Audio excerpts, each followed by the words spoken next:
প্রিয় বন্ধুরা, এটা একটা বড় শোল মাছ। এরকম অনেক মাছ আমাদের বিলের ডুবা পুকুরে আটকিয়েছে। আমরা বর্ষার শুরুতেই এই পুকুরে ডালপালা কচুরিপানা ছড়িয়ে মাছের জন্য একটা নিরাপদ আশ্রয় কেন্দ্র বানিয়ে দিয়েছিলাম।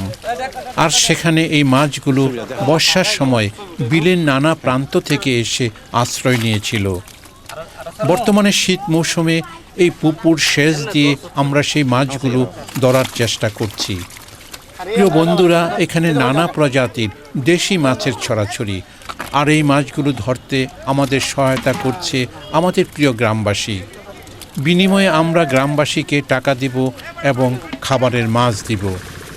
বন্ধুরা, মাছ ধরা এমন একটি বিষয় যা অনেক সময় উৎসবে পরিণত হয়।